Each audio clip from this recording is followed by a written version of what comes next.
Yol üstünde karşımıza Türk bir hanım çıktı. Elinde bir qab içinde benzin. Bizi görən kimi Allaha şükür edən bu xanım, "Nə yaxşı ki gəldiniz. Biz neçə xanım bir evdə gizlənmişik. Düşünürük əgər Türklər evi tapıb üstümüzə gəlsələr benzinlə özümüzü yandıraq" dedi. Qanla bahar yağışının bir-birinə qarışdığı o günlər.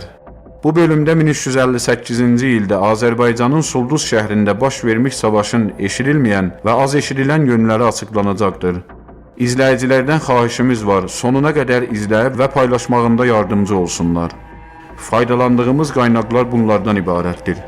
Cəngi Nəqədi, Aləkok, Xatirat-ı Qəni Buluriyan əz rəhbəran Hizb-i Demokratik Kurdistan, Xatirat-ı Hüccətül-İslam Həsəni, Silah və işğal, dirəniş və qəhrəmanlığa qarşı. Azərbaycanın keçid qapısında nələr olmuşdu? Sulduz düşmən mühasirəsində. İslam inqilabının ardınca yaranmış təhlükəsizlik boşluğu və düzənsizlikdən Böyük Kürdistan xuliyasına növbəti imkan yaranmışdı. Silahsız və kaossuz siyasi həyatına davam edə bilməyən bəzi solçu qruplar da Kürd kaosu ideal fürsət idi. Əlində silah paybölüşə çıxan qruplar Azərbaycanın qərbində tarixi işğal və hücum projesini yenidən əlovlandırmağa başlamışdılar. İlk addım Muxtar Kürdistan həm də Azərbaycanın ürəyində. Tarixin təkərrürü bu dəfə Sulduz dastanında. Sulduz alınmalı, ardıca Urmu və başqa şəhərlərə gedilməlidir. Bu böyük şeytani addımı atmaq üçün iki vacib şərt gerçəkləşməli idi. Çoxlu silah-sursat ələ keçirilməli. Yarımçılıq qalmış, tam kürdləşməmiş şəhərlərdə icbari türk köçü yaranmalı. İlk şərtin nöqtəsi Soyuqbulaq padığanının alınması və silah talanı.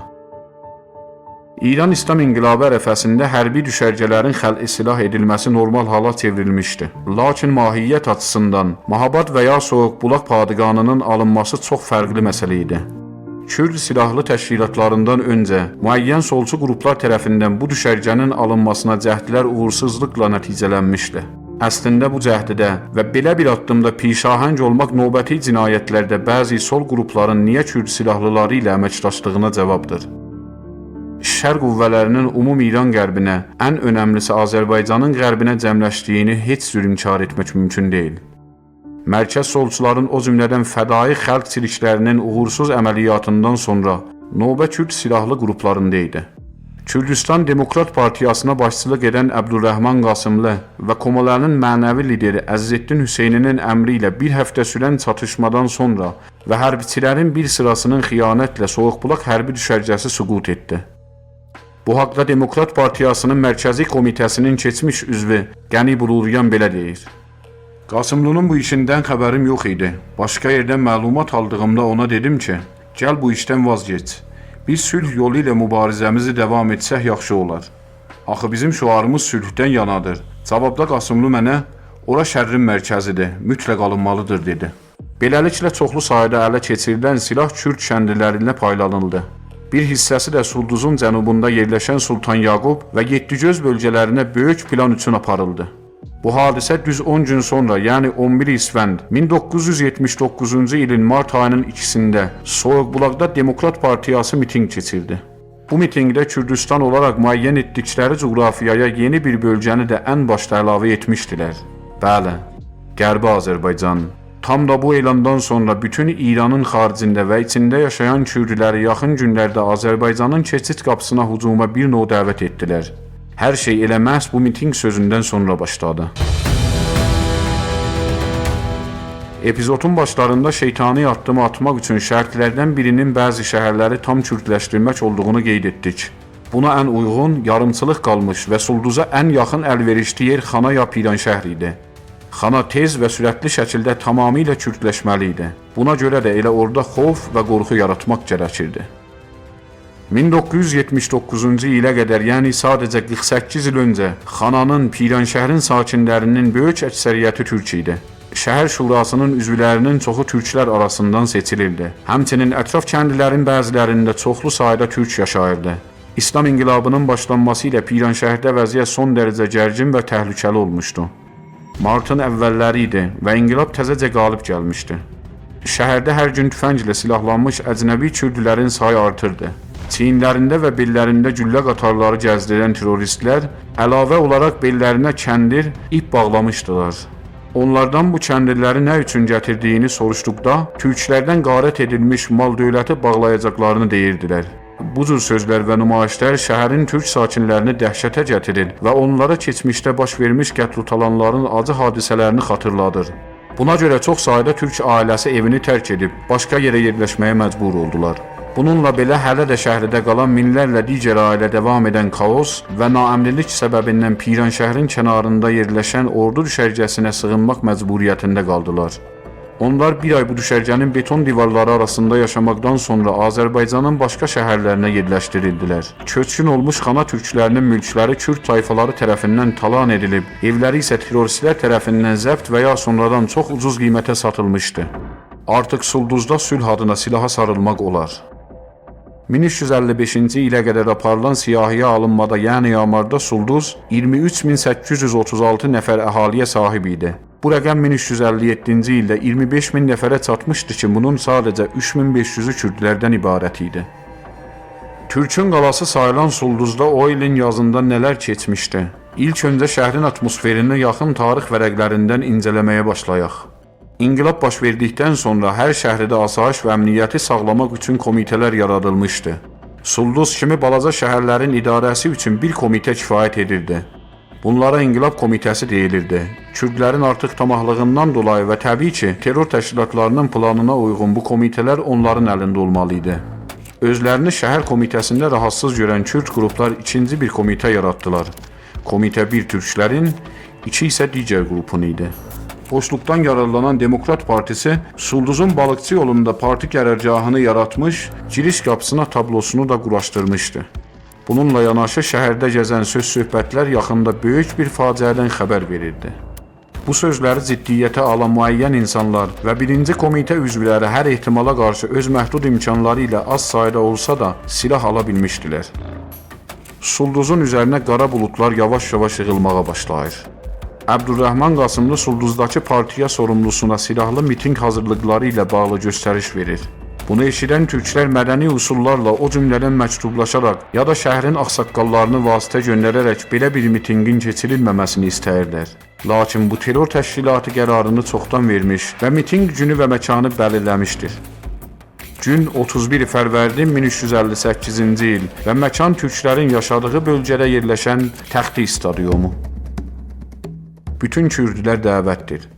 Demokrat Partisi 21 aprel 1979-cu il cümə günü Sulduzda kürdlərə silahlı miting keçirmək üçün geniş çağırış və dəvət vermişdi. Partiyanın mərkəzi kardlarının sonrakı müsahibələrində verdiyi məlumata görə bu çağırış və dəvət geniş rəğbətlə qarşılandı. Bu çağırış zamanı Qərbi Azərbaycan və İranın Kürdistan vilayətindən olan kürdlərlə yanaşı, İraq, Türkiyə və digər yerlərdən olan kürdlər də iştirak edirdi. Buna sübut kimi həm mitingdən öncə, həm də baş verəcək savaşdan sonra çoxlu sənədlər ortaya çıxdı. Qeyd etdiyimiz kimi 2 ay əvvəl Sulduzda partisinin qərargahını yola salan və başına sonralar terror təşkilatı PJAK-ın rəhbəri olacaq Rəhman Hacı Əhmədini qoyan demokrat terroristlər açılış törəninin bəhanəsi ilə silahlı mitinqi başlatdılar. 31 fərvərdində 12.000 silahlı kürdün Sulduzda saat 8:30-da rejəsi və ya paradı futbol stadionuna doğru başladı. Öndə ağır silahlar, ortada otomat yüngül silahlar, arxada isə köhnə silah-sursat daşıyanlar hərəkət edirdi. Nəhayət saat 10-da yığınacaq baş tutdu. Paradın bir ucu balıqçı yolunda, digər ucu isə Təxti stadionunda idi. Getdikcə də traktor və cib maşınları ilə oraya gələn kürdlərin sayı artırdı. Stadionun ətrafını Demokrat Partiyasına mənsub silahlılar çevrələmişdi. Onları neçə metr yaxınlıqdan izləyən türklər evlərinin pəncərəsindən baxırdı. Bəzi evlərin damında isə əlində silah, ailəsi və toprağını qorumağa hazır türklər səngər tutmuşdu. Əbdurrəhman Qasımlı tribun arxasına keçərək danışmaq istədi. Tam da o anda bir güllə açıldı. O güllə sanki savaşın başlanğıc səsi idi. Bunu eşidən terrorçular təşvişə düşərək önlərində olan türk evlərində atəş açmağa başladılar. Qan töküldü. Orada yaşayan Abiyari ailəsi öldürüldü. Sulduzun ilk şəhidləri Abbasəli və Əvəz Abiyarı oldu. Beləliklə küçələr hazırlıqlı gəlmiş silahlı terroristlərin cinayət meydanına çevrildi. Yoldan ötən meyvə-tərəvəz satan türk çərçilərindən tutun, yaşlı uşaq və qadın demədən güllələnirdi. Təxti stadiomu boşaldı və savaş şəhrin içinə çəkildi. Demokrat və Komola başçıları Qasımlı və Hüseyni isə Sulduz nömrə 2 komitənin başçısı və şəhərin bilərək qondurulmuş cümə imamı Molla Səlahın evinə yerləşdilər. Başlarda qeyd etdik ki, ikinci komitə məhz bu günlər üçün nəzərdə tutulmuşdu. Əlində köhnə, yeni, soyuq və isti nə varsa silah tutan türklər öz evlərinin damında səngər quraraq işğal və qətliam planını ləngilətməyə başladılar. Bununla paralel birinci komitənin üzvləri Molla Səlahla irtibata keçib, kürdlərdən silah buraxmağı və savaşın böyüməsinin qarşısını almaq istəyirdilər. Bu haqda Mirzə İbrahim Mühərrir deyir, günortadan qabaq Molla Səlahla görüşüb dedim ki, buracan 17 nəfər türk öldürmüsünüz. Olsun, lütfən başqa bölgələrdən gəlmiş kürdlərə deyin Sulduzu tərk etsinlər. Qasımlıya denən sən ağıllı adamsan, anlamalısan. Molla Salih İbrahim Mühərrirə məni yarım saat gözlə danışım gəlim. Geri qaydan Molla Salih o məşhur cümləni işlədir. Türklər silah olsun və səngərlərdən çıxsınlar. Ya da Muhammedyar və Əcəmli yolu ilə tamamən buranı tərk etsinlər, yoxsa çox qan töküləcək. Bu əslində Kürd liderlərinin qərarını və planını çoxdan hazırlamış cinayətinin ilk və son sözü idi. Sulduzlular qaçmağı deyil, dirənməyi seçdilər. 31 fərvərdindən 1 Ordubaddə keçən gecədən ağır hücumlar başlandı. Şiddətli yağışın altında silah səsləri dayanmırdı.